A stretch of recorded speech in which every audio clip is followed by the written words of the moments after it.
Bendito seja o nome do Senhor. Nós quero aproveitar que todos já estão em pé, convidado a abrirem as nossas Bíblias no Evangelho de Lucas, capítulo de número 18, verso de número 35 adiante.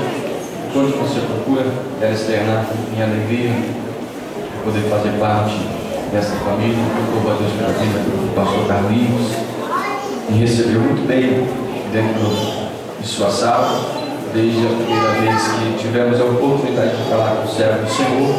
Nós fomos ali muito bem recebidos, como hoje. Louvo a Deus pela recepção, louvo a Deus pela vida de muitos amigos e irmãos que nós temos neste lugar. Estamos chegando neste lugar para não apenas vestir a camisa, mas suar na camisa. E eu louvo a Deus pela vida desse povo. Quero deixar uma palavra no seu coração, no Evangelho de Lucas, capítulo 18, verso 35 a seguir. A igreja nos ajude nessa leitura. Enquanto eu vou ler os ímpares, a igreja nos ajude a ler os pares.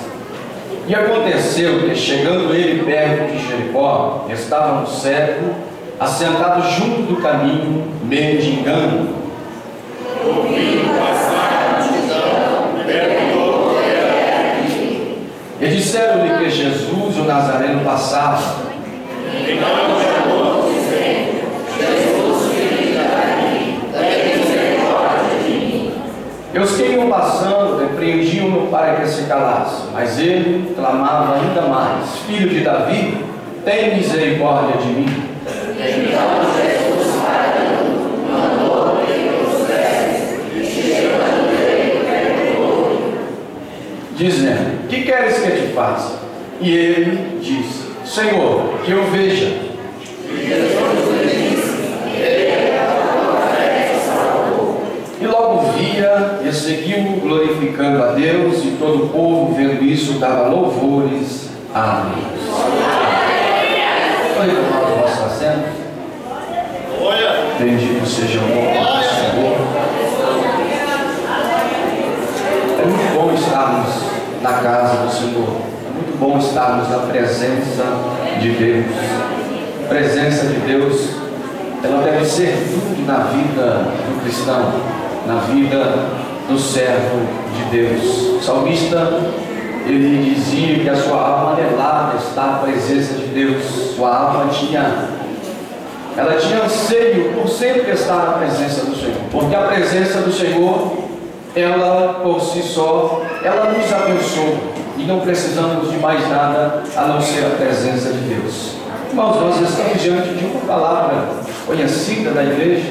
Quem nunca ouviu a história do cego de Jericó? Quem nunca, talvez, pregou acerca desse assunto, comentou acerca desse assunto?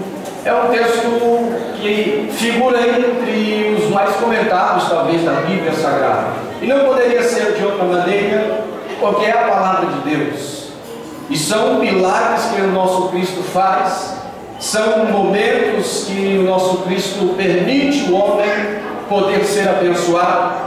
E nós vamos ver que esse texto, dentre muitas lições que podem abençoar as nossas vidas, já foram aplicadas ao longo de toda a era do cristianismo. E Deus, nesse breve tempo, tem uma palavra no seu coração. A Bíblia diz que Jesus, ele chegava perto de Jericó. Primeiro milagre, ele vai acontecer no último ano do ministério de Jesus. O milagre, ele vai acontecer na semana que vai anteceder a paixão de Cristo. É justamente no final de todo o ministério do nosso Jesus que esse milagre ele vai figurar. Então o milagre ele vai ficar e vai nos deixar uma impressão de que seria esse o momento de Bartimeu ou nunca mais, porque Jesus não voltaria a passar por esse caminho.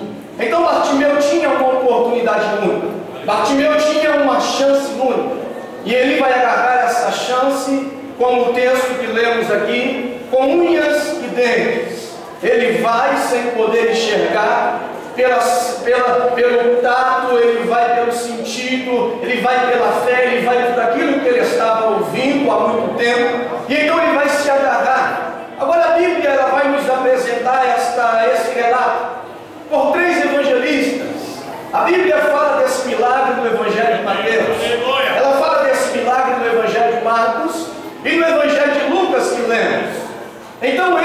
fatos que a Bíblia nos apresenta precisam ser estudados, precisam ser colocados lado a lado. Porque a Bíblia diz que no Evangelho de Mateus, Jesus ele cura 2 cegos.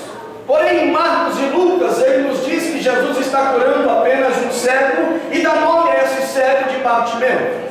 Lucas, como Marcos, vai dizer que Jesus chegava perto de Jericó e Jesus vai curar esse cego. Marcos, ou melhor, Mateus vai dizer que Jesus ele cura 2 cegos na saída de Jericó. De sorte que podemos imaginar que é uma contradição nessa própria história. Alguém deve ter errado nessa própria história. Alguém deve ter omitido algumas palavras nessa própria história. Mas o que na verdade tem sido explicado é que existiam 2 Jericós. É que existia a antiga Jericó, que estava em ruínas desde os dias do rei Zedequias. A mesma Jericó que Hiel, o Betelita, nos tempos do rei Acabe, tentou edificar, uma cidade que estava sob maldição, maldição que Josué lançou a entrar justamente na terra que Deus havia prometido. E esse foi o primeiro contato. Israel tem o primeiro contato com a terra de Jericó, e as muralhas vêm por terra. Deus então dá vitória naquele dia, e naquele dia a cidade de Jericó recebe esta palavra, dizendo que quem tentasse edificar essa cidade morreria o seu primogênito quando lhe lançasse as portas, quando lhe fundasse, quando lhe lançasse as portas morreria o seu segundo filho. E isso se cumpriu, porque Josué tinha uma vida diante da presença do Senhor. Então é essa Jericó em ruínas que Mateus vai dizer que Jesus saía. Quando Lucas e Marcos vai dizer que Jesus entrava, na verdade ele entrava na Jericó, a nova Jericó construída por Herodes. Uma Jericó que havia sido edificada para o seu bel prazer, uma Jericó que oferecia uma estadia confortável em tempos de inverno para o rei Herodes. Essa Jericó ela é levantada, e essa Jericó ela vai se aparecer dentro desse texto, apresentando a vida de um moço que vai receber o milagre de Deus. De sorte que não há uma contradição no texto. Jesus ele sai da antiga e entra na nova. Porque a história que Deus escreve, história que o Senhor escreve, jamais pode haver uma contradição. E essa história é uma história que estava sendo escrita, e foi escrita por um período de 1500 anos, que levou 40 autores que Deus usa, de diferentes classes, diferentes níveis, homens que muitas vezes lidavam no campo, como Amós o boiadeiro, homens que foi instruído em toda a sabedoria do Egito, como Moisés, homens como Paulo. Então essa história vem sendo escrita por Deus, e Deus jamais errou, Deus jamais errará, porque quando Deus começa a escrever uma história, Satanás pode soprar aos ouvidos e dizer que Deus errou nesse ponto, que não é isso realmente que você deve viver. E quando eu falo essa palavra, eu lembro de José. José teve um sonho, e José viu que ele se assentaria em um trono, ele governaria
Mas tudo tem um devido tempo. Tudo tem um tempo para acontecer. Louvado seja o nome do Senhor.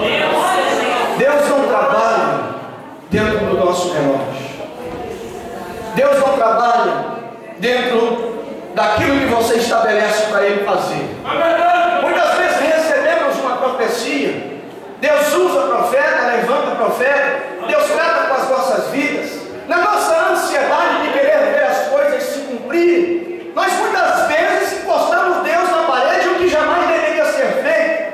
Porque a Bíblia diz que há tempo para todas as coisas. O tempo de Deus não é o teu tempo, não é o meu tempo. Há muitas pessoas que dizem até o profeta ter errado porque não aconteceu. Nada está acontecendo. Mas quando Deus fala, acontece. Pode passar o tempo que passar. Eu me lembro aqui quando a Bíblia vai falar da vida de Abraão. Deus disse para Abraão: eu vou te dar um filho. Isso que Abraão tinha 75 anos de idade. Abraão só foi ter esse filho com 99 anos de idade. E só tinha passar 24 anos até que a promessa venha a se cumprir. Falando da vida de José, José quando tem um sonho, isso só vai acontecer depois de 13 anos em sua vida, quando Deus vai chamar o grande apóstolo, o grande missionário. Ele é chamado e já não vai pregar a palavra de cara, vai passar 14 anos sendo preparado, mas quando chega o tempo de Deus, ninguém segura, Deus levanta, Deus mostra, Deus assopra o nome. Vai chegar o teu dia, vai chegar o teu dia. Deus está falando aqui nessa noite. E quando chegar o teu dia, o inferno pode se estarrecer, pode se levantar com toda a sua secretaria. Deus vai na sua frente, Deus vai pelejando, Deus vai quebrando a barreira, Deus vai tirando os impedimentos para que você chegue. Deus vai tirando. Muitas pessoas quiseram forçar Jesus a alguma coisa. Maria sugeriu para Jesus, está faltando vinho na festa. Jesus vira: mulher, o que tenho contigo? Ainda não é chegada a minha hora. Quando vamos olhar para mim, são os que estão mais próximos de Jesus que vai querer forçar Jesus a alguma coisa. Primeiro é Maria dizendo que está faltando vinho. Jesus disse: não é chegada a minha hora. Quando eu me lembro da família de Jesus e os irmãos de Jesus, no capítulo 7 do Evangelho de João, os irmãos de Jesus que ainda não acreditavam nele, dizem para ele: Senhor, se tu queres ser conhecido no teu ministério, o Senhor tem que entrar em Jerusalém. Galileia, o povo, qualquer palavra vai, qualquer pessoa pode levar uma multidão, mas se você tem chamado mesmo, tem que entrar em Jerusalém. Jerusalém, você vai provar se tem chamado mesmo ou não. Jesus então não obedeceu essa palavra dos seus irmãos. Posteriormente, Jesus vai entrar dentro daquela cidade, e Jesus vai entrar no último dia da grande festa, e não entra como os irmãos o apresentam, forçando Jesus a alguma coisa, forçando Jesus a fazer. Você pode forçar, você pode falar, se não for o tempo não acontece, chegando o tempo acontece. Jesus vai dentro do teu tempo, dentro do seu relógio. Ele não trabalha dentro do seu relógio, não coloca ele na parede. Ele é muito grande e poderoso para você chegar diante dele. Faça tal hora, tal dia, senão eu não fico mais dentro da igreja. Ele olha para você e até sorri, até dá risada. Você vai ver o dia chegar e nada vai acontecer, mas o dia que ele marca, acontece. O dia que ele escreve, acontece. Há um tempo para a tua vida. Pega a tua mão, toca no ombro do irmão que está ao teu lado e diga para ele: o teu tempo vai chegar, a tua hora vai chegar. E quando chegar, você vai ser o primeiro a saber. Quem pode crer isso agora, ao nome de Deus. Louvado seja o nome do Senhor. Quando chegar o nome, eu quero crer que seja nessa noite.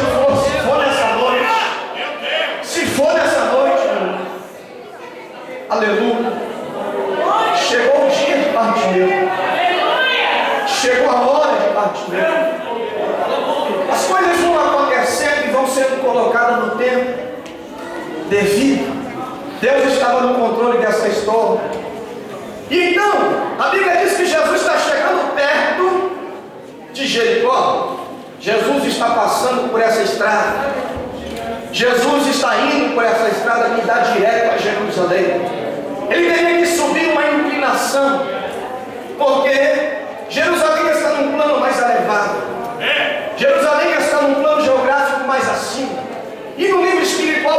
pode dizer Jerusalém significa habitação de paz. A Bíblia fala de